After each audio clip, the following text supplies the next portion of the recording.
Hello, and welcome to the Ganru Feo Show. I'm Golda. I'm Wanru. And I'm Feo. And this is a podcast that's just like hanging out with your three best friends. We're so excited because today we have the multi-talented actor, Writer, improviser, director, producer, just like a studly, good-looking guy. just a razor-sharp rapier wit. Where? Who is this? Feodor Chin. Feodor Chin. Oh, That's Feodor you. Chin. That's you. Well, thanks. We were talking about guys. you. Okay. Yeah. Exactly. Well, thank you. All right, well, we won't keep you in suspense any longer. So, Let's get started.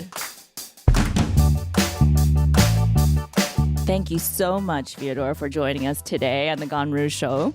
Well, the pleasure is all mine. the Ganru Feo Show. Oh, right. Ganru Feo Show. Yeah, the My Ganru Feo gosh. Show. That's making it even sound even more exotic than it already does. It's like Ganru Feo. It sounds like Italian. yeah. Ganru Yeah. Feo. The Ganru Feo Show. So Pasta primavera. So for those of you who don't know, Feodor is one of our friends. We know him as Feo, the all-around cool, awesome guy. Yeah. But He is the, I would say the, what's the guy's name that was in Love Actually? The main guy? Hugh Grant? He is the Hugh Grant. Yes. He is the Wow. Hugh Grant of our little friendship circle. And what characteristics does Hugh Grant and Feo have? Just the wit, the charm, Yeah. the lightness, the lighting up a room with his energy. Yeah. Mhm. And, And- I usually cruise Sunset Boulevard for Minus Project. minus all of that. Oh, yeah. But, Not and also that, just not the amazingly talented Hugh Grant too. It's Very true. versatile. It's Very true. versatile. And just like Hugh Grant, I think if you did something really, really bad, the United States would forgive I you. could recover. That's good Yeah. to know. Nobody That's a would good ad. nobody would care after the first day. But you're right, Feo Yes. is so multi-talented. Yes. You were originally from San Francisco. Yes, born and raised. Yeah. But also you came to UCLA to study acting. Yay, I Bruins. did go Bruins. Go Bruins. Let's do an 8 clap. No. Yeah. I came to UCLA initially for design, actually. Oh. But that the year I enrolled, the department closed. I don't know if it was because of me, but they It was a did. sign. Yeah, I think so. It was a I think sign. so. And my mother actually refused to. She's like, I'm not paying for a theater BA, so it wasn't technically a theater BA, but I took all the classes I could. I was probably in more main stage productions than a lot of my friends who were in the department. But I actually, my degree was communication studies is what I got. But otherwise, I got a lot of my acting training at UCLA. Wow, wonderful. Well, that's the place to do it, I think, even though you didn't formally major in theater. I mean, you're in smack dab in the middle of Hollywood at the most renowned university. Suck it, USC, hashtag, whatever. I say this also because I'm also a Bruin. Yeah. So there's Bruin proud. Mm-hmm. Yeah. We bleed blue and gold. Mhm. Yeah. For But sure. you continued. You studied at Larry Moss. You Yes. have numerous television credits to your name. It's they add up. Yeah. You've been on a bunch of different shows like Jane the Virgin, The Affair, Yes. Future Man, Speechless, Yes. Lopez, New Girl. I love New Girl. Yeah. And I'm super excited because you are going to be on the next season, the second season of Big Little Lies, Yeah, right? yeah. Well, provided that the editing gods are, Okay. are yeah. Fingers crossed. Yeah, Ooh. that was a lot of fun, and I actually got to fly up to Monterey where they were shooting, and On location. It wasn't on just location. a studio shot or anything. no, huh? yeah, we were right there in Big Sur, and lovely. actually got to be in a table read for the final 3 episodes. Oh my God. So with- like the finale. Yeah. So I do know what happens, but I could not say. But I will say, if you did enjoy the season 1, you will love season 2. It's I have to know. At the table read was one. Yeah, who's in the show for those who aren't familiar wow. with Yeah. Big Little Lies, HBO drama based on a novel, right? Nicole Kidman. Oh, yeah. Reese Witherspoon. Oh, boy. Shailene Woodley. Son of a bitch. Zoe Kravitz. Zoe Kravitz. And Give me a break. in season 2, Meryl Streep. Are you kidding me right now? I know. So This is- at this table read, Are we're you all shitting of me? them, and I was joking to one of the other actors I was with, because basically they were all on one end of the room there, and I was like, oh yeah, between me and that end of the room there, we have about 5 Oscars between us. The only difference between Theo's side and Meryl's side is 5 Oscars. Yeah, it's wow. But yeah, no, it was. Oh my God, it was amazing. It was definitely to get to see them do this their is a thing. Ganru exclusive. This is a Ganru exclusive. I don't know. Ganrufio. It's a Ganrufio exclusive. I don't know who else knows. I certainly didn't know Meryl Streep was going to be on season 2. Wow. Wow. That's huge. Did she come with like an entourage, or is she No, like full of it? Or? No. I mean, all of them, quite frankly, it was like they look like they look, in the movies, but they're just right in front of you. Did you play it cool? Were you totally nervous? Did you snap a bunch of Instagram photos? Or are you allowed? I did not, because I didn't want to get fired. Very professional. But man, I totally would have taken fit photos. I'm not professional. I think I definitely, when my first like line or two came up, I was like a little nervous, but sure. But it was just a regular table read, and getting to see them do their thing, that was really that was a real treat. And wow, yeah. So I have to ask you, because you were watching masters of their craft. Oh yeah, right. And as an actor, watching them do it, was there anything that you picked up, or was there anything you learned, or you're like, I think it was just Meryl Streep. Yeah. Or on the opposite side, were you like, I don't know what the big deal is. This is so average. It's funny because at table reads, I think there are different schools of thought. Yeah. I think some people they really they give like 100, like this is the performance is going to be, and then some people it's like, well, it's just a table read, and they're just kind of reading it. And I think Meryl Streep was she was fine, but she was not like it wasn't. I love that you just said she was fine. You might as well have said. Well, no, she's not. Because it was just a table, and she might have, as far as I know, you might have just gotten the scripts right then. Like, I don't know if she had prepared it or anything. Okay. So Okay. it was. You could definitely see what the performance was going to be. Yeah. But it was lackluster. No. She was. You know what? I've heard people say, I'm saving the talent. Right. And saving the talent for when the camera rolls. I will say Nicole Kidman and Laura Dern, who's also on the Laura show. Dern. They were She's both great. they were force. both bringing it. Like they were bringing it. And, that's so funny you should say that, because I remember when there was a big article that came out around the time that Nicole Kidman did a theatrical production in the West End. It was called Blue something, and I'll look it up later unless you guys know what it is. But I remember that she got reamed in how she was during a table read.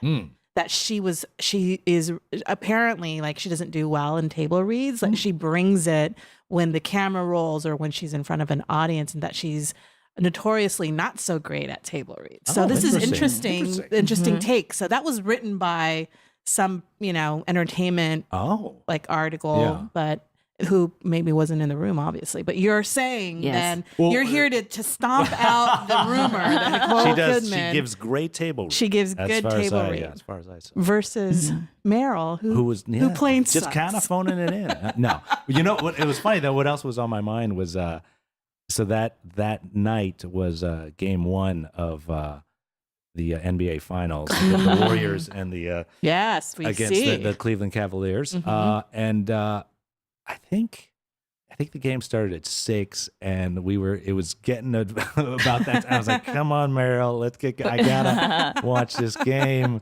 But yeah, luckily I made it by halftime. But anyway, it really was a career highlight for sure. Just to be at that table. Can you say who you have your scenes with? Are you able to say? I think so. Well, why don't we just? when do you know when it's going to be out? Well, when it's going to come out? Probably in 2019 for sure. I'm not sure when, but okay. I think episode 5. Oh wow. Yeah, so, okay. You're right in the Can middle you there. tell us if someone gets pushed off of a cliff?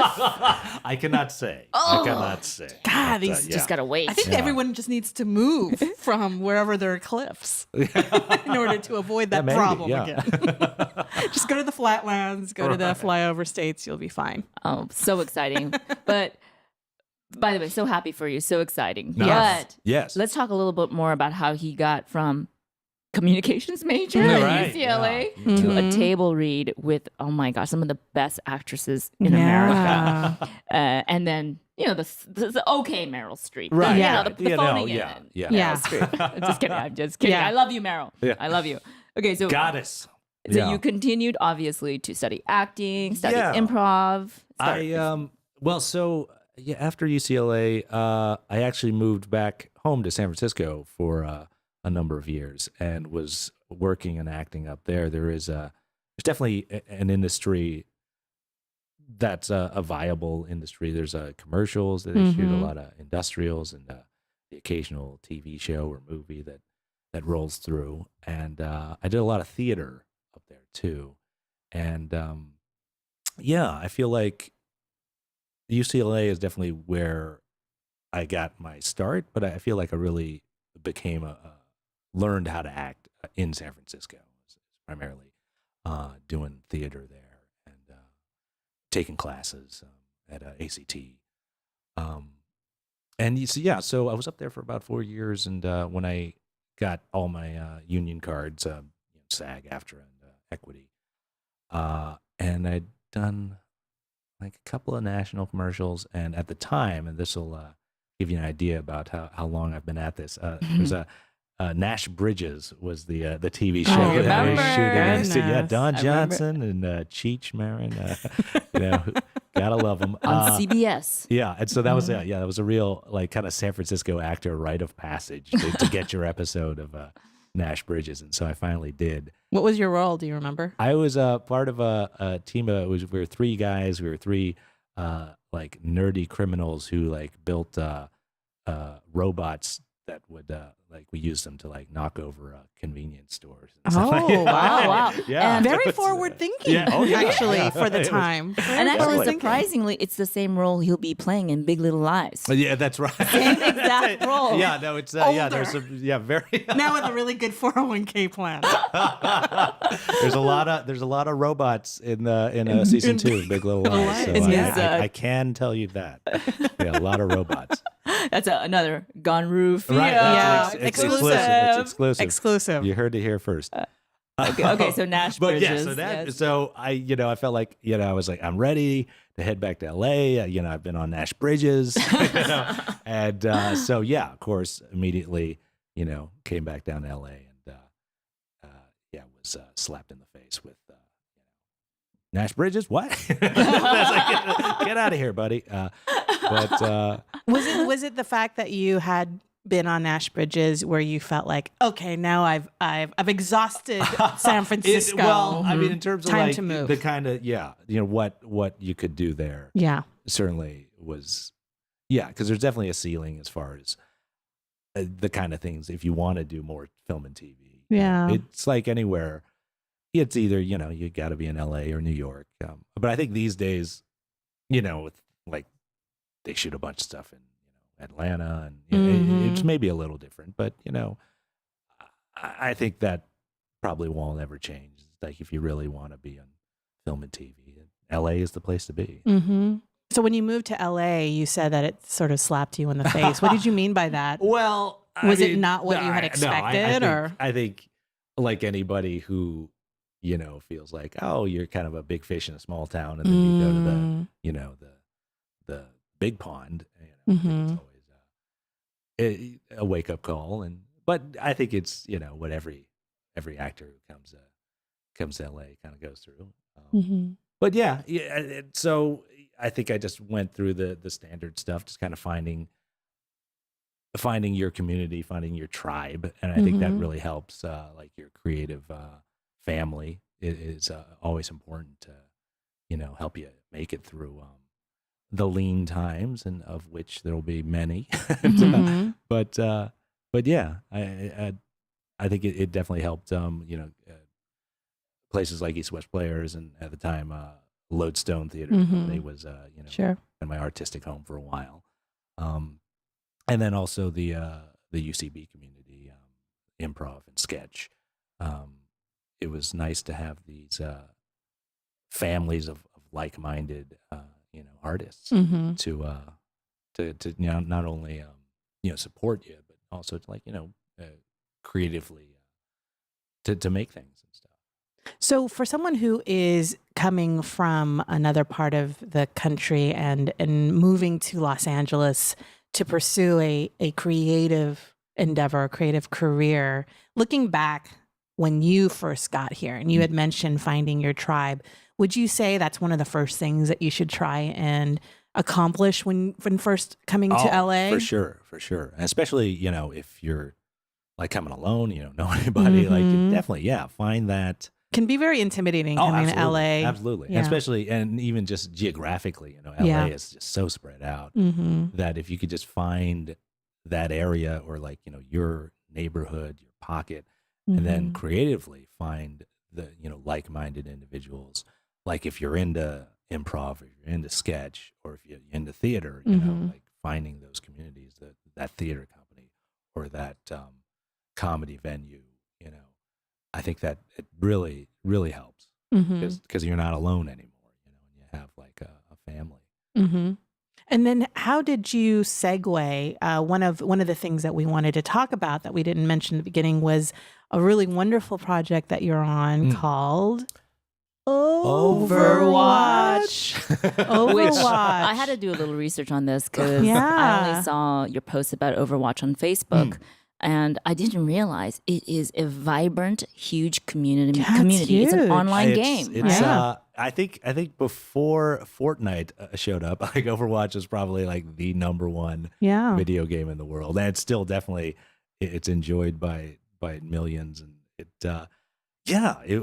was really. You mean at a certain point in time, Overwatch was the number one played video game in the world? I think so. That sounds about right. It's definitely up there in terms of what they call, first person or like team shooters. They're basically games where you're just trying to battle other folks. It's definitely one of the top ones. And your character is? I play a Omnic. That's what they call robots in the world of Overwatch. An Omnic monk. His name is Zenyatta. Oh, okay. Yeah. And what's Zenyatta's story? Zenyatta was so in the world of Overwatch, there was a big battle between Omnics and humans. Basically, it's kind of like Terminator, where like the robots like rose up. Cyberdyne. Right. And they're like, we're gonna, fight against our human overlords. And so in the world of Overwatch, I think after this war, they're trying to make peace between robots and humans. And Zenyatta was an Omnic who became enlightened, and so he's trying to foster this peace between the humans and robot communities. And he had studied at a Buddhist monastery, and so he's very zen. He puts the zen in Zenyatta. He does. I see. I see. Yes. Very clever. Very clever. Do you remember what your audition was like? Oh yeah, that's a great question. How did that come about? I got it through my agent, and I actually read for a couple different characters. One of which was Zenyatta. And another part was a part called Hanzo, and he's like this kind of badass Japanese archer. He shoots arrows and stuff. And wonderful, another Asian American actor, Paul Nakauchi, plays Hanzo, and wonderfully. But I remember thinking at the time, just seeing, because they sent some preliminary artwork. I remember thinking, just seeing the pictures, I was like, "Oh, this Hanzo guy, I would love to play." This guy looks cool, but it was not to be. And but a more zen profile for you. It's funny because I do. One of the things that is really nice about it is that he is such a such a relaxed and peaceful character. That all the lines are fairly in that kind of I actually wrote some of my favorite Zenyatta lines. Okay, Could we have? Would you mind, Theo? Some of your famous lines? Reading one of these lines? Now, I'm not as familiar, so this is the first I'm hearing this. Go ahead. I welcome adversity. Excellence is its own reward. A closed mind is already defeated. And so a lot of these like very zen, very Oprah-like platitudes. And it's nice because they're kind of like these inspirational little quotes, and but they're all in that kind of very even tone.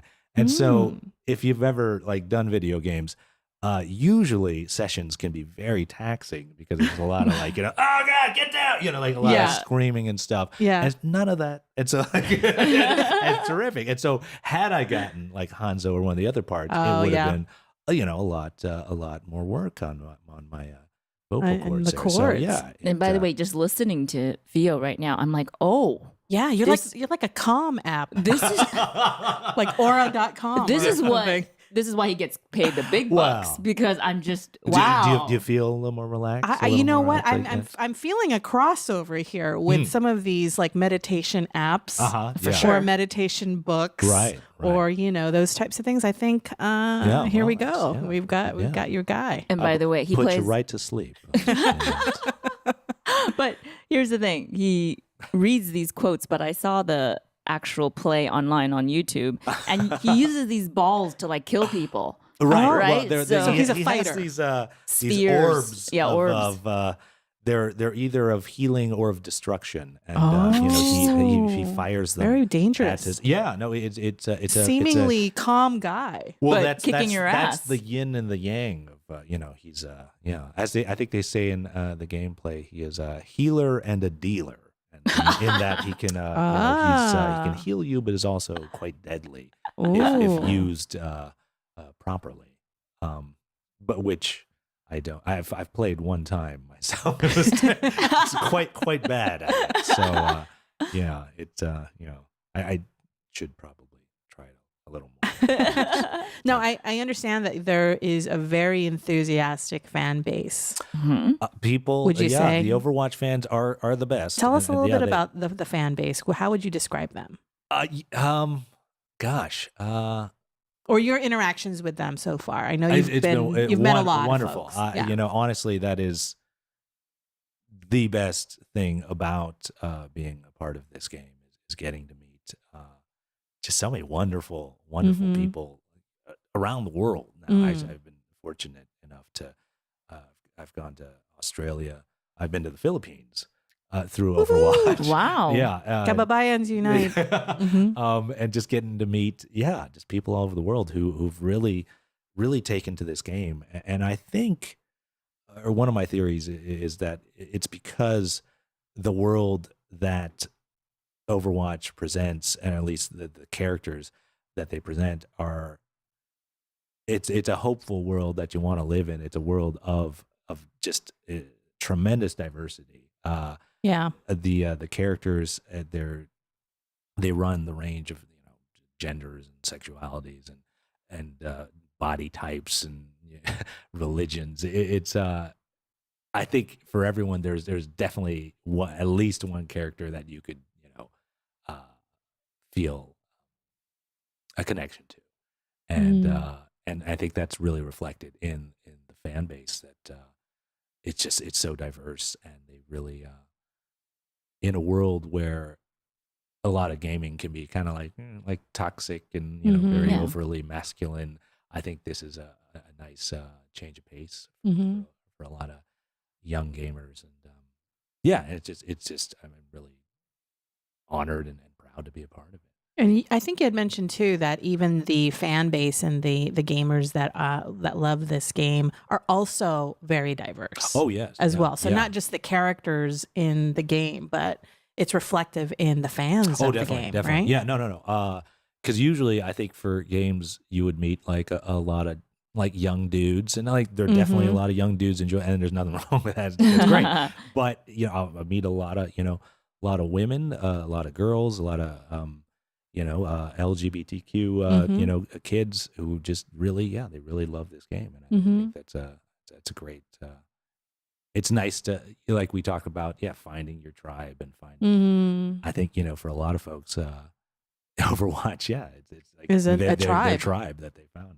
But let's be clear. Yeah. They're groups of 5 players trying to kick the ass of 5 other players. So within the world, it's not. It's true. Yeah. It's like, who can I get to team up with me to destroy this other group? There is that, but in an embracing and loving way. Yeah, right. Using their diversity, using their diverse skills. Yeah, in an all-encompassing way. The yin and the yang. It really is. The dichotomy is, that's what it's all about. Yeah. Now, if you could choose any other character besides yourself and Hanzo, who's your other favorite character? Oh gosh, who do you like, or who you impressed with? There's a Brazilian rollerblader, Lucio, played by he's a really fun guy, good buddy of mine, Johnny Cruz, and I wonder his line. That's a great name, by the way. Johnny Cruz, Johnny Cruz. Shout out to Johnny Cruz. Love this guy. But he's just real up, and like he's a DJ, and he has like dreadlocks, and he rollerblades like that, and like who rollerblades? I thought, and he has like just really fun, like, oh, let's break it down, like he just he's a real party guy. He's a cool character. He's a good hang. Yeah, good hang. Good hang. Yeah. But, at the end of his recording session, he's drained. Right. Because he's got to be upbeat all the time. Yeah. What's up? Yeah. And then I'm just like, hey, right. Experience tranquility. That's actually, experience tranquility is if Zenyatta has a catchphrase, that is probably his experience tranquility. Yeah, it's a nice sentiment too. Yeah. Right? It's like, experience tranquility. I wonder, like, the people who play the game, whenever you come on or your character comes on and says all these things, like they were super aggro right before, but then once you say these things, they chill out. Have there been accounts of that? If I could bring anyone some inner peace, especially in these turbulent times, that would be my honor. Yeah. So clearly this has been a hit, but you are a voiceover actor. As a matter of fact, when I was in the library, I once sent you a picture of a audiobook you had narrated on CD, which was not the monk. What's his name? Oh God, what was the book? Oh, was it Budaland, Brooklyn? Or is it that one? It was the Monk's Guide to a Happier Life. Right. I think not Chin or something. Right. It was a monk's book. And so of course I had to check it out. I checked it out and I listened to you. But so it just goes to show you have a huge body of work as an audio artist, right? I've done a lot of audiobooks. Yes. Yeah, voiceover artist. Is that the correct word? I think they audiobooks. They used to say narrators, I guess. But narrators. For audiobooks. But yeah. So how did you get into that? Obviously, you were acting, you were auditioning for TV, you're doing improv, and commercials, you were doing improv, you're writing. I think it was the first book I did was actually it was a multiple narrator book, and it was actually with Janet Song. Yeah, yes. Another Song. Friend of ours. And I think Random House, they do their audiobook division. I guess was looking for specifically Asian voiceover artists, and I think I just auditioned for it, and got it, and kind of it's one of those things like once you're in the loop there, they'll call you, if they have something, and so I did a lot of like Asian titles or Asian American titles, and then I went on a run of for some reason they thought of me as their science guy, so I read a lot of nonfiction science books. I've read a number of books by Dr. Michio Kaku. He's a renowned physicist. Wow. Yeah. No, and luckily he writes those books in a way that the layman can understand. Because otherwise, I guess there's a quality maybe that they found at least. I sound like I know what I'm talking about. Because a lot of times I was just like, I don't know what this is, but yeah. So, basically, I've done a lot of nonfiction titles and a lot of fiction too, and they just kind of, I guess they add up over that. It was just auditioning for those parts, getting those parts either in television or obviously in a voiceover, and then those roles just adding up, and you just auditioned for the Zenyatta role. Actually, you auditioned for multiple parts. Yes, right. And then you just got cast, and this thing that blew up, right? Yeah, because I thought it was going to be like a story, like like when you how did you get into voiceover? I mean, I had envisioned that you were in a production at like East West Players or something, and then there was like a talent scout in the audience, and then he's late. Right? Like he's late and he's like, excuse me. And then your line comes up and you're like, excuse me, sir. And he's like, what? Whose voice is that? I must know. That is a great story. Okay, I voiced that. I have one. Okay. How about this? Yeah. Okay. Theo's at Trader Joe's. Yeah. Okay, he's in line, right? Yeah. And then the lady, the cashier's checking him out. Yeah. Right? And behind him, maybe 4 people back, is that talent agent. From right? CAA. From CAA. Like the voice department or whatever they're called. And then Theo goes, excuse me. I'm back. This is me impersonating Theo. Very nice. That's very well done. I actually wanted to get the unflavored crackers. I am allergic to sesame. Pardon me, may I return and grab another box may I exchange these crackers? Who uses that word exchange these days? I must meet this man. Goodness, yeah. Well, no, it's pretty close. No, that's, I mean, I think. Are you saying this is not? And that's not what happens? Well, I think particularly with voiceover, I think most voiceover actors are actors who happen to stumbled across it. Maybe stumble across it, or but I always say, because I get asked a lot, how do you get into voice acting? I say if you can act, you can voice act, because it's essentially it's the same skill set. You just you're not fully using your body or your face, but because I think, and there is a bit to people like, I can do impressions or like funny voices, and certainly that is a part of it.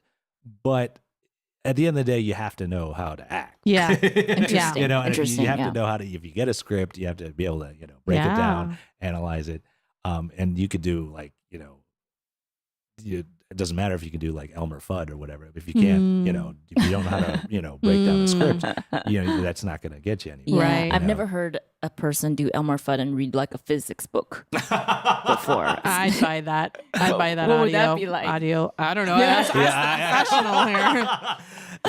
Be very quiet. The universe is expanding. Actually, that sounds like Donald good. Trump. I think. That's it's huge. The universe is huge. Oh my God! It's expanding. It's constantly expanding. Oh, that's actually, we just nailed it. We nailed it. Donald Trump is Elmer Fudd trying to sound smart. Right. Oh, geez. That's it. That's what it is. That's his essence. Now I want to punch myself in the face. Oh, boy. No, that's genius. No. That is genius. That's genius. Right here Terrible. on the Ganru show. Exclusive. So you just said you're using your acting skills. I think that's a big part of it. Especially if you want to do video games or animation. I mean, I think if you want to do promo commercials, maybe less, but even then, you still need to know how to convey emotions. Essentially is what all acting is, and so I would say that for sure. Definitely, if you want to voice act, probably take some acting classes too. Like that certainly, it certainly would help. So I think that's a good place to start. I think too that from voiceover and especially the you've done so much voiceover that when you switch gears after doing a lot of voiceover and you go into say a theatrical production, doesn't that bring a whole other element back into how you approach a character or how you approach being on stage too? Once you've had sort of that period of time where you did a lot of voice work, right? Because well, I think you guys know that like every medium is different, and they have their own sets of kind of rules and So I think always the biggest one is the difference between like theater and film or TV. Sure. Is, it's just essentially it's like scaling it down, like size wise, as far as like your physicality. But I think with voiceover, it's technically there's not a whole lot. It's really just stay on mic, and don't like hit it with your arms or something. I mean, it's pretty simple, as far as that goes, But yeah, I find like if I come off of doing a play and then like shoot something on television, you do have to kind of remind yourself to like physically even just like bring it down or make it smaller because it's those technical things that actually kind of show up. I've been a longtime fan of Feo. I remember the first thing that I saw Feo do was at Lodestone Theater. And it was an ensemble piece. I forget the name of the play now, but you definitely were a standout in that. And I remember watching that and thinking to myself, I have to be friends with that guy. I have to be friends with that guy and believe in the secret or not, but it happened. So, I mean, has there been a favorite character that you have either written yourself or that you have played or that you haven't played yet that you'd like to tackle? And by the way, I have watched Feo in his self-produced sketch comedy show, The Golden Hour, which at was UCB. iOS. And UCB. And UCB. Yeah, which is our two theaters here in the Los Angeles area. Really fun, very diverse. You would write and perform and you produce everything. Yeah, you do everything. But yet also you brought in other actors and it was really fun to see you play off of these other actors. But unlike Golda, I didn't then entrench myself in his personal life and just hook onto him like a crab. Yeah, it pays to have stalker mentality sometimes. Make friends, stalker style. Make friends. Exactly. But I wish I did. No, I wish I did. We are three best friends here, just having a great chat. Exactly. Yeah, keep it up. That's what we're trying to. That's what we're selling here. We're selling it. Selling it hard. So what about these roles? Sorry. The role. Yeah. I mean, I just like any opportunity I get to act for me is always it's a blessing, and I always say, any time I'm on set, I'll just say it's actor Christmas, because this is what you came here to do, and when you get the chance to do it, it's always a treat. I think just in terms of maybe.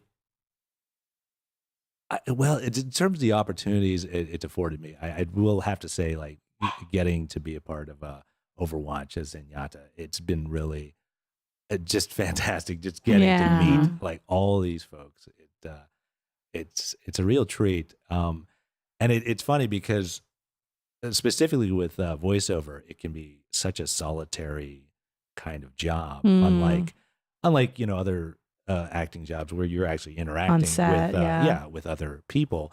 With voiceover, it's just you in that booth, and on the other side of the glass is the director and everything. But it's such a solitary job that to know that it actually the work you do in that room goes out there and millions of people are enjoying it. It's really kind of mind blowing because you don't think because you do stuff and it's just another job. You're like, well, it's maybe something will happen with it, but to get to know that people actually enjoy and appreciate something that you were part of, it's a real treat. Yeah. I mean, I think one of the things that I really admire about you, Feo, is that you've always been very open to opportunities. You've been open and very generous with other artists. In a variety of different disciplines and really bringing people together who are really good at what they do. Is there anything that you'd like to try to pursue or any projects that you are thinking of right now that you can share with the good people? Well, you're like the Pied Piper. You bring people together for sure. Well, I would definitely like to get back to doing a regular sketch comedy show. Yeah. Probably if not reviving the golden hour, but something along those lines. It was nice to, what we really were so proud of with that was the comedy scene in LA, and I think probably all over, it can be, you could say it's kind of monochromatic. Like, it's generally, kind of a lot of, schlubby white guys who are hilarious. And I love, some of my favorite people are funny, schlubby white guys. But, like who? Let's name names. I'm just kidding. I love a good Seth Rogen or, but you know what I mean? It could be a very, not necessarily, it's not a real diverse palette. Sure. And I think what we were really proud of with the Golden Hour was bringing primarily Asian American talent. There's faces and voices that you don't necessarily see or hear on LA comedy stages, and I think we were really proud of that. And not only bringing that to the stage, but through the audience, you're bringing in a different audience that normally attends these shows. True, yeah, and definitely, one of your other guests, Keiko and Will Choi, they're continuing that with their Asian AF at UCB. Yep. And I think that's great. And so I definitely, I think it's an important thing to do. And I would love to get back to doing that some more. So definitely in the near future, I hope to get some more Asian American sketch comedians, going here in LA. Yeah, I would love to see that as well. I mean, I think that, it's interesting because when you look back at when you were accepted into UCLA, you went to UCLA, you said you did a lot of productions, more so than other theater majors at UCLA at the time, yet you were a communications major. I would say that, like, looking at your career so far, what I loved is that you've been so open to the opportunities, and you kind of go with what is happening at the time, yet you still stay very true to that creative side of you. So I mean, like, you weren't, because I think we know of people and maybe not people who say, I want to be an actor, that's all I want to do, this is the path, anything that doesn't resemble acting, forget it, and then they turn things down. Yet they shut the door on their growth and opportunity. But what do you say to people like that? Well, I mean, I think it is important to know what you want, and to know what the goal is. But maybe to get Zenyatta about it, it's the kind of the journey is the goal. I mean that is, it's about the journey, and if you don't like go down those paths, like you're probably gonna miss, something. You just never know what's gonna turn into something. Much like like Overwatch was just another job. It could have been an audition I could have passed on, or I don't know. I mean, it's not because people do sometimes. It's like, oh, that doesn't sound right, or like that doesn't fit me, or that's not what I'm looking to do. And I wanted to be the Japanese archer. Right, exactly. right. If I had just read for the one, So I think you definitely have to. You always have to be open to unexpected opportunities, because they can definitely lead you places that you might not have planned to. But and that was one of the characteristics of Theo that I would say defines him, is I feel like he's always working on something. You're always working on something, right? Like, I'd see on Facebook, every week you'd be doing the sketch show, then you'd have these television appearances. I would see you at commercial auditions. Well, I mean, I think you guys know, it's a lucky few who can just act for a living, because to be able to just, they get like handed parts, or like, that, that just doesn't happen for a lot of people. So you always gotta be trying to create your own opportunities, especially because even as an actor, so little is in your control that you take care of the business that you can take care of, but at the same time, you have to be looking out for yourself as far as trying to find, your own opportunities.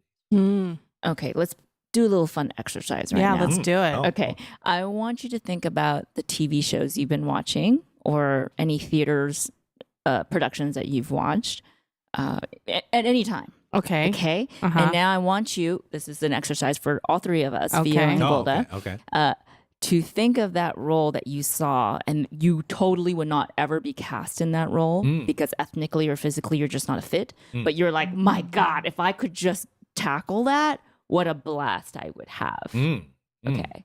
And so I have one of my, do you want me to go first? Sure. You guys can think about it? Yeah, you go first. I saw a play last year at Boston Court here in Pasadena where there was a woman who played a drug addict. And she was the most manipulative. She was a mother. She was a drug addict. And her role in the play was to be this manipulative character. Okay. And then the main character returns to meet his mother. Okay. And she was strung out. Okay. And then the actress is Caucasian. And when she came out, she looked totally normal. She didn't look strung out. Yeah. But her acting was so good that she looked skinnier on stage and she looked like worse. I don't know how, because she physically embodied that character. I would never be cast in that. Very unlikely. They're Asian drug addicts. I They think sure are. I think you absolutely. I think could they do that. exist. Let's put it out in the universe right now. Yeah. Yeah. Let's put it out in the universe right now. Definitely. Let's manifest it. Let's manifest that right now. I absolutely think you could. And I was like, wow. I mean, because that wouldn't be anything that I would be naturally inclined to play. And I don't know how I would even attack that role. But what a fun role that would be. It would be so meaty. It's like I could just like dive into it and bring your own personal tics and your own behaviors to that. Yeah. So that's my dream role, universe. To make that happen. Drug to make addict. it happen. I'd be happy to be that drug addict who yells at the detectives on any of those criminal shows. No, I could see that. Like, get out of here. I didn't see anything. You got $5. I would love to be that character. Yeah, you just did what I was going to ask. I was going to ask for the Academy Award winning moment. Oh, yeah. The scene. Oscar clip. Yeah, the Oscar clip from that character. That was it. Okay. That was it. Who's the guy in SVU? There's Olivia Munn. Right? Olivia Pope? No, that's Olivia Pope? Scandal. That's Scandal. Different Olivia. Ice-T? Ice-T? Yeah, Ice-T. I'll be yelling at Ice-T. Okay? Get the fuck out of here. I didn't see anything. You got $5. I believe it. And the Emmy goes to... Thank you. Thank you so much. So what about you guys? Theo? I've done mine. This is my showcase. Well, it's funny that... Because I feel like part of being an actor, or that I've discovered over the many years now, is that there's always going to be, because every actor says, "Oh, I can play anything." Yes. But the industry is not going to let you play anything. Yes. And I think there's a certain acceptance that you kind of have to come to about, well, I know I could play anything, but what are they going to let me play? And as long as you're okay with that, or it's one of those realities you kind of have to face. And for me, it's interesting that I feel like I've really gotten a lot more work recently, because I've finally kind of aged into, or whatever, developed into this thing that the industry is like, well, okay, we can work with this. And it's like, it's with the salt and pepper and stuff. So I've been playing like a lot of doctors. Ooh. A lot of sad dads, like single dad, my daughter's run away, or something like, and so I recognize that, like, well, for whatever it is, like, this is what they're seeing me, and it's like, I'm okay with that,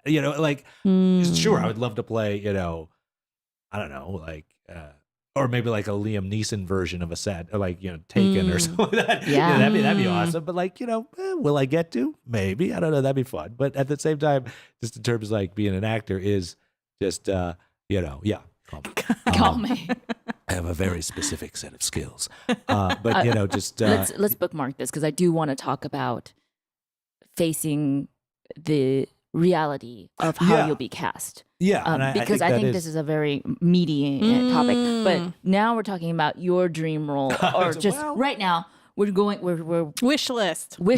This is a dream opportunity. It just landed in your lap. Gosh. What role would that be? I was so many much, good but, like, ones. So many, yeah.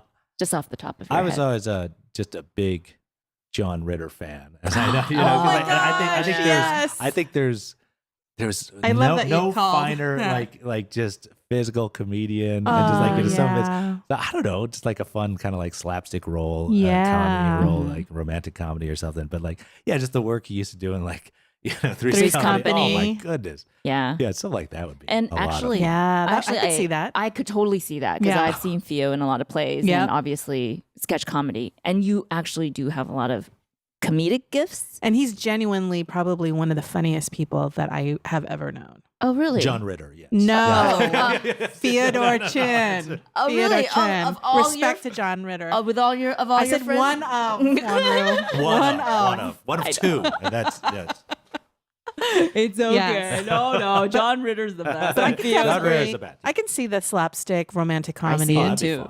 Yeah, I have many idea of a pilot in my head that has both of you in it. Oh, yes. Let's get to work. Let's get it started. I want to be the blonde one. If he's John Ritter, I want to be. It's Chrissy. You want to be Chrissy? Chrissy. I want to I'll be be Chrissy. Janet. Yeah. With my Gloria Vanderbilt jeans. Okay. And my big old like lashes. We're putting it out into the universe. Yeah. Right? Manifest remake. this, Manifest. The Asian American version Of Three's Company. Hey, John Chu, make it happen. John Chu, are you listening? All right, We'll Golda, you? Yes, mine is. I've thought a lot about this recently because, and the reason why I've thought about this recently is because, as you know, Halloween has come and gone. Yes. And I was thinking very seriously about what I would be for Halloween. And I ultimately came up with a character. And then when I did come up with that character, I started thinking about actors who played this character. Oh. And I realized that the actor that I so admire that I would love to have her career is Glenn Close. Mm. Wow. Okay. Like Glenn Close has done all of the roles I want to do. Wait, so please tell them the character that you Cruella? played. I was Cruella DeVille. I was Cruella DeVille for Halloween. And she kicked ass and in I her owned company. It. Yeah. I she owned it. Won I won her company I won contest. the contest. Yeah. I came in character. Wow. All day. Nice. And it just all wasn't day. the costume. She fully embodied Cruella DeVille the whole day. So she's walking around doing the character. And people believed it so much they were interacting with Golda as if she was Cruella DeVille. It was as if I was one of the Disney characters that you see in Disneyland that people are taking pictures with or on Hollywood and Island. Right. That you want to take pictures with. No, that's it was like that. Just handing you Dalmatians, like, here you go for your coat, please. Take them. And I realized that she, and you know, of course, she was in Sunset Boulevard. Yeah. Also, she played Fatal Attraction. The one gal there. She was in The World According to Garp. Do you remember that movie with Robin Williams? Yeah. She played his mom. Very strong. Female role there. So I would probably want to.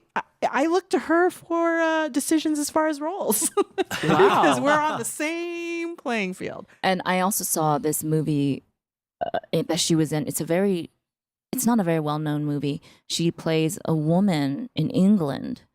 I've forgotten what year, maybe the 1600s, 1700s, where basically she had no way to make a living, so she disguised herself as a man to be a butler. Right. Remember this? Yes, I don't remember that one. And so she was dressed as a man. The whole movie she had to do an English accent. And at one point she bares her breasts. You see her breasts in it. And it's just such a raw... Was it her real breast or was it a prosthetic? No, she's a woman dressed as a man because her character... this is very confusing. Her character was a woman living as a man. Like Victor Victoria. Yeah, but at one point she... Yeah, exactly. At one point she does take off her jacket you see that she's a woman underneath. And the vulnerability as an actor to expose yourself and play that role was crazy. So... She was brilliant in that. Yeah. So, but was there one particular role of Glenn Close's that you wanted to play, or just you want her career? I mean, I just admire her choices as far as the roles that she has decided to play, or that were made for her, that were offered to her. I remember when I found out. Do you remember when Mel Gibson did Hamlet? Yes. And she played his mom. That was disturbing because they were like the same age. That's Hollywood. Gotta love that. But that whole that relationship between Hamlet and his mom, you know, that whole theory about Oedipal syndrome and all that good stuff. But anyway, yes, Glenn Close would be any of her roles would be any a of dream her role. any of her roles. any of her roles. And of course, I tend to like our grand dames. You know, our grand dames of American entertainment. What's her name? The one from American Horror Story. She was in Frances. Jessica. Oh, yes, Lang? yes. Jessica Lang. Yeah, Jessica Lang. Okay. you saw Feud, right? They were Joan Crawford and Betty Davis. Yeah. Yeah. Come on. Yeah. Come on now. Yeah. So wonderful question. Yeah. Wonderful question. But, this kind of touched upon something I want to talk about, and you brought it up, which is that now you're coming into your own as the sad dad. Right. So Trademark. Sad dad. Sad dad. Yeah, right here. But doctor or sad dad. Yeah, it's yet to be Dr. Sad Dad, but like apparently it's either doctor or sad dad. Yeah. Is the doctor like a real doctor or like a dentist? Like, what are you finding? Not that dentists aren't real doctors. Right, yeah. Or chiropractors, but not that chiropractors are not real doctors. But like, what are you finding? Are you being cast as like the surgeon, like the neurosurgeon? Like the heart surgeon. I was a plastic surgeon on Jane the Virgin. Okay, I can see that. I played what was the other general practitioner on Weird City. But doctor. Okay. I think there's something I don't know that people feel. It's maybe it's calm. like those science calming. books that it seems like I know what I'm talking about. Yeah. People buy that. So yeah. And can you reveal the role you play for Big Little Lies, or you cannot? I'm not a doctor in that. Okay, that's what we know. That's good. Good to know. Good to know. Good. He's a sad dad. Is what we've determined. A sad big sir dad. Right. Exactly. But that's something. It's kind of interesting because obviously I deal with most of my work is not with actors, and so whenever they see a role on television, they call me up or they text me and they said, "Oh, you could do it. You could have done that." That's nice. Which is They're very looking out for you. Very complimentary. Yeah. Which is very nice. But they'll see roles for like a 26-year-old person. They're like, "You can play a 26-year-old," and I said, in the world of casting, if you need a very specific person, like you need a redheaded, right. Irish accented 16-year-old girl with a club foot.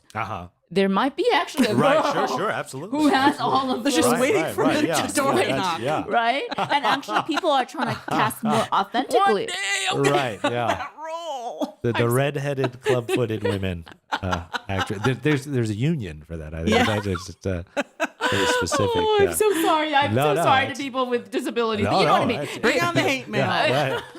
But you know what I mean? It's just that nowadays, when they need a particular role, especially if it's an ethnic role, like Sure. if they're looking for a Vietnamese American Okay. or a Vietnamese person from Vietnam who speaks very authentic Vietnamese, they can find that person. Yeah. I mean, which is big fantastic. world. Yeah. Which is fantastic. There's a big world of casting right now. Yeah. So tell us about how you arrived at the fact that, you know what? I'm actually, I thought I was maybe a John Ritter, but now I'm going to this more dramatic thing. How was that transition? I mean, I think because everyone has their dream roles or their, what you would like to play or portray. And I think usually that should jive with how you're actually being cast. I mean, generally, because unless you're just completely delusional, I don't know. But usually, it should, But I think, I think it's common for for all actors go through that. And I think usually it probably an age thing. I think a lot of people I want to be on Riverdale. I would love, but well, if you're not hot and you're probably not going to be on there. Yeah. You just have those are just realities because otherwise you're just not going to work. And I think so. I think for me specifically, and I think when you're for ethnic actors, it can be a little different too because I agree. you're kind of narrowing the kind of opportunities that you get and for specifically Asian guys, if you don't want to play a nerd or like a kung fu guy or something, then your opportunities may be more limited. But I think that is opening up now, and I think that's a good thing for sure. But I think it's just having to face the reality of well, I see myself a certain way.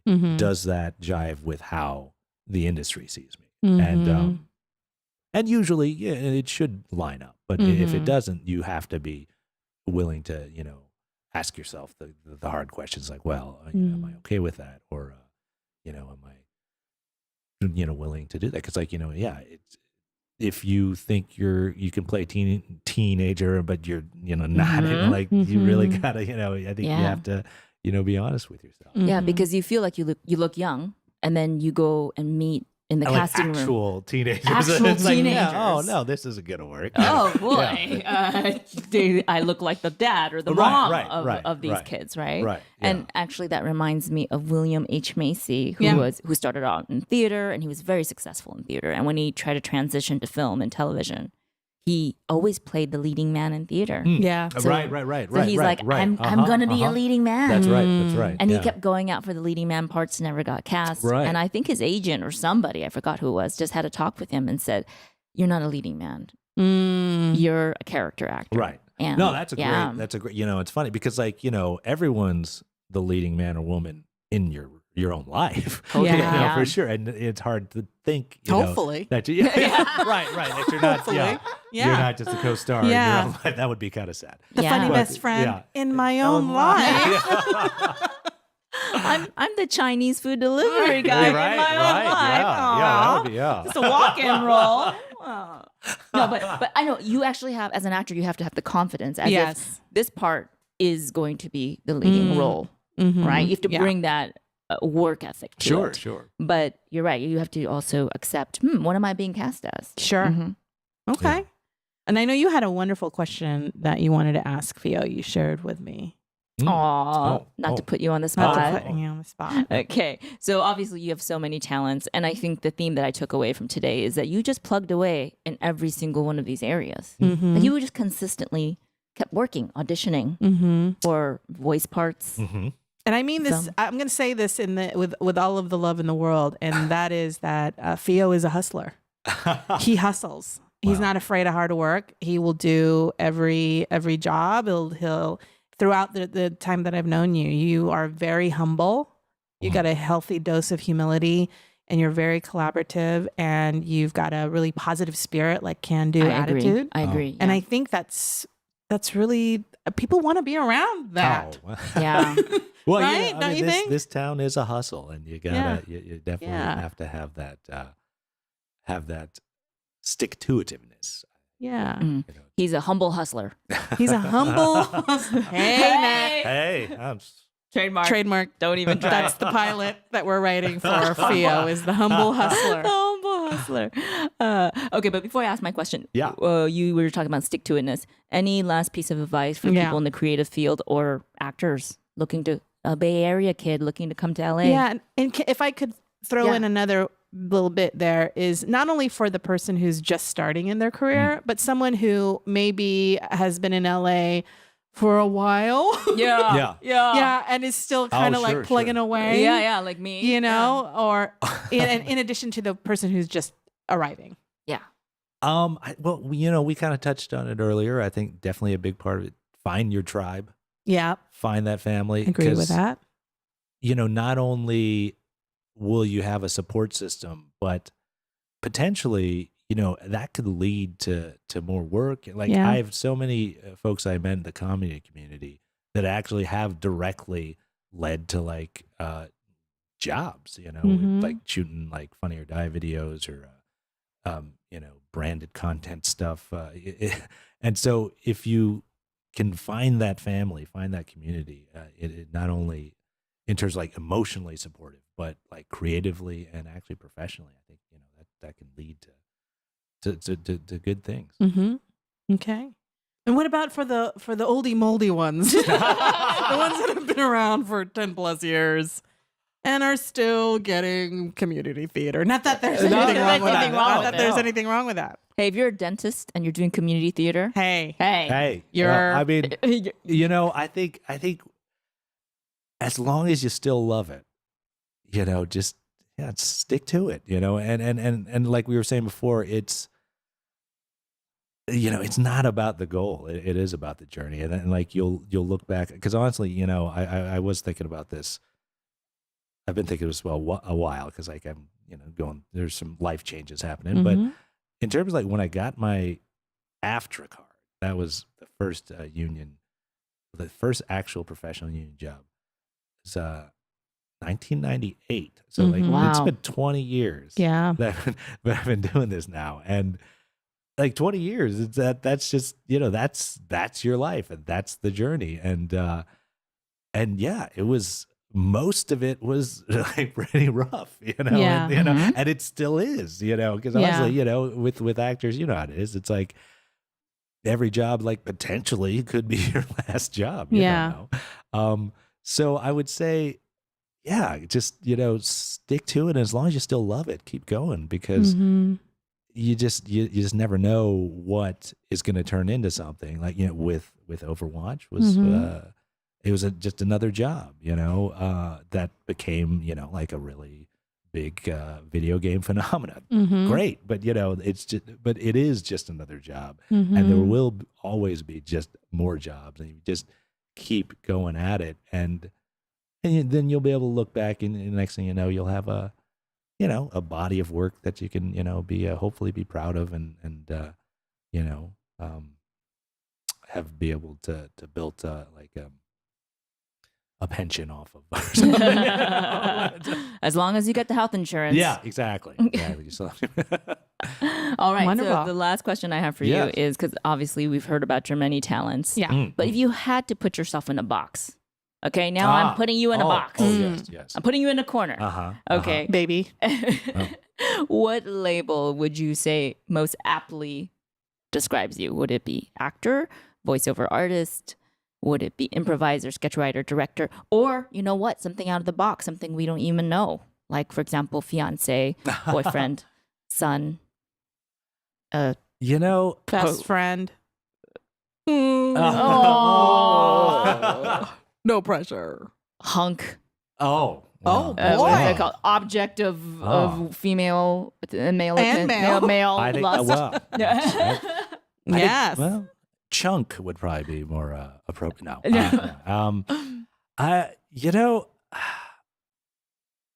Whenever I think of and it's maybe they always say set your goals high there, but Yeah, let's do that. Yeah.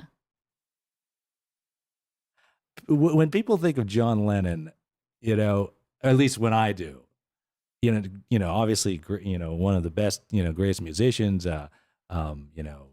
iconic, the Beatles, but I think like, he was just a good guy, like, like a decent guy. And I would love to be remembered like he was a good guy, and especially now in these times with, the people who are running our country. I think to me, it's just more important to be just a good guy or a good person. I would love to be remembered as, he stood up for, injustice and like, fought against, things that were wrong. And I don't know. I mean, I don't know if we're getting too heavy with that, but best label of all, good guy. He was a good guy. And I would love to. Yeah. I think definitely you don't Can have you to vouch be for that, I don't Golda? think you have to be dead and with a tombstone for that to be what you are known for. Wow. I think you definitely are a really wonderful person, a good guy, a humanitarian, always sticking up for everybody. And someone that people listen to as well. In addition to all of your wonderful creative characteristics and talents. So Golda vouches for him, but I don't know. For me, I'm not so sure. Yeah, the jury's still out. No, I'm just kidding. No, I have to wait till I'm dead. And then it's like, well, he was all right. I guess he was. At your funeral, I will be crying and saying, I was lying, but he's the best guy. During your video montage, Juan will be like, no, he is one of the best guys. Such great energy, as you can tell. Very Humble good energy. hustler to the core. And that's why we wanted him on today. Thank you so much, Fio, for being here today. Thank you guys. Thanks for having me. And, thanks for watching, guys. I guess. And listening, Yeah, and listening. Yeah. So tell us, when people want to reach you, how are they going to be able to do that? Yeah, do you have a website or anything? Well, you can follow me on Twitter and Instagram at Feodor Chin, FEOCHIN, and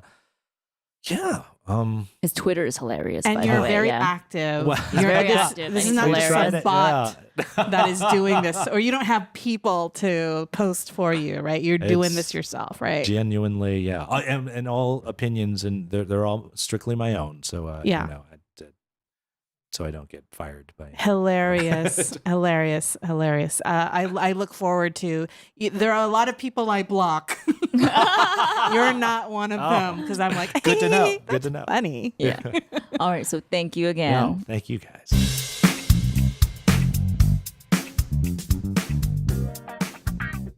And now we've arrived at one of our favorite segments of the show, Theo, called Girl, You Got To, where we share life tips, life hacks with the good people out there, things that we want to make sure people are aware of, or some tips and tricks.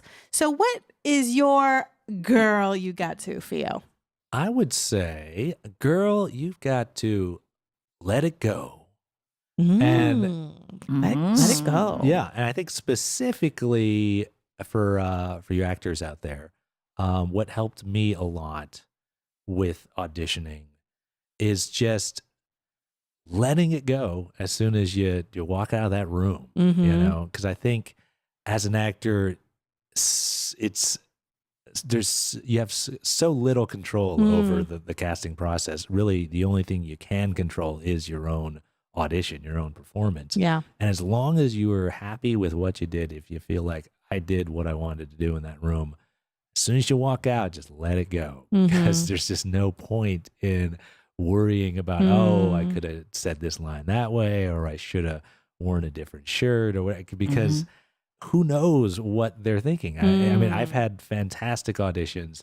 You don't get it, probably because they wanted, like, oh, we want the taller guy, or we want the the guy wearing glasses, or and it's so, because it's out of your control, there's just no point in working yourself up about it, and so it's just for your own mental health and sanity and just well-being, it's just better just to let it go. And I think not just in auditions, but I think it's pretty good, that works for life too. Just all you can do is worry about the things you have control over, do your job, and then just let it go. So what would be some, that's awesome. So what would be some real life situations where you feel like the let it go philosophy is applicable, besides for if you're a princess with magical powers and you've been containing your ice making powers your whole life? Besides for that situation. Yes, besides if that. You're just freezing everything. That's in case, aside from that. Aside from when you're freezing everything. Breaking into song. Yes. I don't know. I think maybe like with dating, maybe. Good I one, think that's a good, one. Tell us, I mean, how my philosophy has always been like, there's 7 billion people on this planet, and sure, you have crushes or someone you might like, but if they're not into you, they're not into you. Just let it go. Let it go. Because there's 6.99 whatever billion other people who potentially you could match with. Because I think, a lot of times people get hung up on stuff, and, and I'm sure it's not saying like, sure, don't, pursue something, give it a shot. But if it doesn't look like it's working out, or if they're just not into you, then let it go. That's probably one of the best examples of reframing in a dating scenario that I've heard, when things don't go well. There's 6.999 billion on is that we? I don't know, because I've always felt like that's true. I mean, I think for me, like when I was younger, because everyone, you get there's like oh she's the love of my life or whatever, but like but there's probably other ones. I don't know. I mean, I don't know if that's is that a weird point of view? I don't know. But I would also say that once you are on the project, for example, you're booked on something. Sure. You do 100% effort right? You Absolutely. put 100%. It doesn't mean let it go. Doesn't mean I'll just do it half-assed. For everything. No. Because I think when you audition, you actually prepare and try to do the best job you can. No, absolutely. It's let go of the outcome. Yes, absolutely. Yeah. No, in no way am I endorsing to go in there half-assed. It's just like no. You let it go after you've you've done it and you've had it and you've put in everything you can. Then you can let it go. Yeah. I always remember the Chris Rock.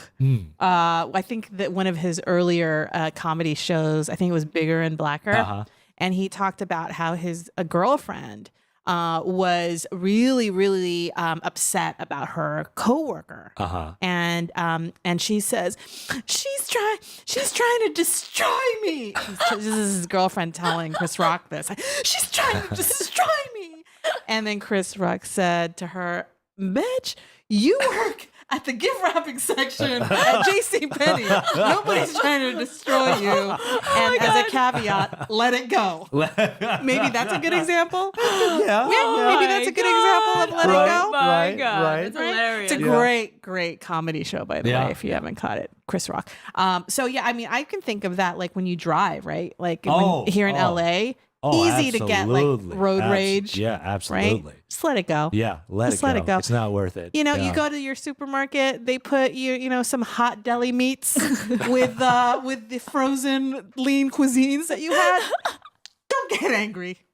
Just let it go. Let it go. Let it go. Let it go.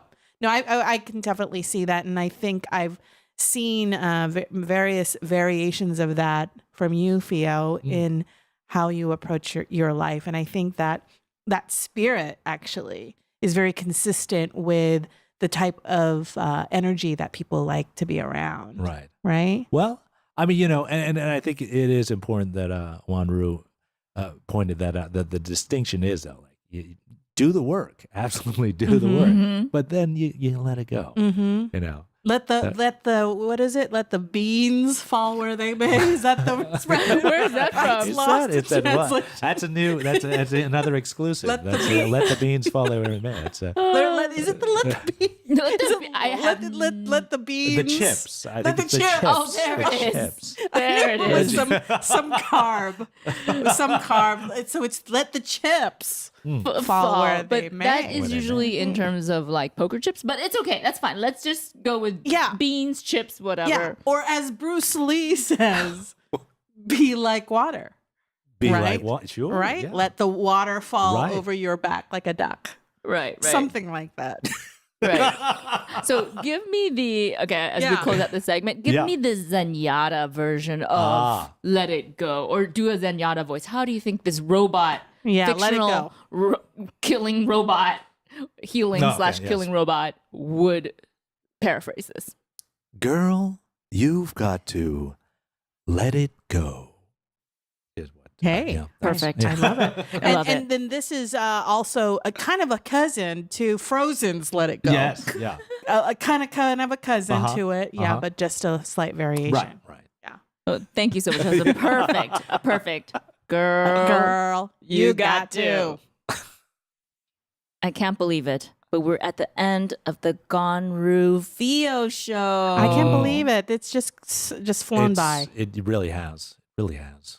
Theo put me in a trance with his voice. I know. What you didn't see is us taking a nap between filming. Yeah, it was 5 hours later, and we're His talking is so relaxing and Isn't soothing. it though? Yeah, I feel like everything is going to be okay. It's gonna be okay. Yeah. It's gonna be all right. Okay. Aww. So besides for a sense of well-being, what will you two be taking away from today's episode? What will stick in your mind? Well, our guest first, Sophia, what will you be taking away from today? I'm going to take away that from now on, whenever I see Glenn Close in something, I'm going to see Golda in that part. Yes. I love it. Yes. Like, how would Golda do this part, right? Golda would kill it. Oh, my goodness. I love that. What about you, Wanru? I would say the fact that, honestly, I was disappointed that Theo was not discovered either at a Trader Joe's or what was the other scenario? At East West Players. In a play, an Asian American play. and that a casting director just snatched him out from the unknown because Tony. Pardon. Those both are better stories than the actual. Yeah, but I actually like that because it goes to show that working hard every day, humble hustling, hashtag, don't try to steal that, is really the path to success in life. Really. I mean, we want to hear about those romantic stories. Like Toni Braxton was discovered, I heard, at a gas station. Really? She was singing and pumping gas. And on the other side was a music producer. That is a big little lie.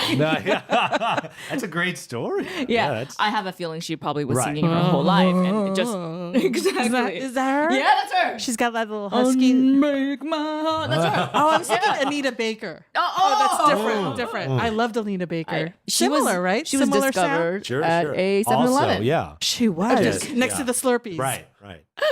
But it doesn't matter. You don't need a romantic story like that. Those are probably really rare. You know what you need? You need a dedication to just working your craft. Yeah. That's what I will take away. Yeah. I mean, I think I would say there are two things that I'm going to take away. The first is very similar to what you just mentioned there, Wanru, and something that I've always admired Theo for, and that is that his willingness to just work really hard and just be a good person in every endeavor that he's ever taken part in. So that's a good lesson, I think, for everyone, really, and a good life lesson, whether or not you're in the arts or, an accountant. Just be a good person. Or a sad dad. A sad dad. Yeah. Or if you're a dentist, which is a real profession. It is. A real it is a doctor. very, very real profession. And the second thing that I am going to file away in my head, we'll see what happens with this, but is that Theo is our modern day John Ritter. Oh, yes. Wow, that's... You are too high praise. You are. Oh my God! Yeah. At least one manifestation, right? You have so many gifts, so many offerings, but yeah, I'm seeing the two as if there's a split screen. You can come and knock at my door anytime. Oh, we'll be waiting for you. Well, if you're Glenn Close and you're John Ritter, that means I must be Meryl Streep in the city. I think so. I think so. Phoning it in at table reads. Yep. That's what I aspire to. Well, if you enjoyed today's show, we invite you to subscribe to us. We're available on YouTube, so you can watch a video of what we've just listened to. You can also listen to us on any podcast provider out there. We're on iTunes, Apple Podcasts, Google Play, Spotify, Overcast, Stitcher. We're not on Overwatch, but we're on Overcast. You're on Overcast. Oh, okay. Yeah. That's a good memory, though. Yeah. So we are on almost every podcast provider. If you are so inclined, we'd love to hear from you. You can email us at theganru@gmail.com, or you can remark and provide a nice little summary of what you thought about the show. We would love to hear from you and hear what you think. And I think that's it, right? Yeah, and one more time. Yeah, for those of you who want to follow Theo's happenings or what he's doing, can you give us your handles? Follow me at Twitter at Theo Chin, FEOCHIN, and the same on Instagram, Theo Chin. Yay, wonderful.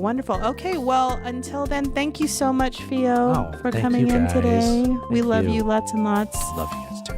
And we wish you the best of everything and even more success. Oh, thank you. Yeah. Thank you. So until then, I am Golda. I am Wanru. I'm Theo Chin.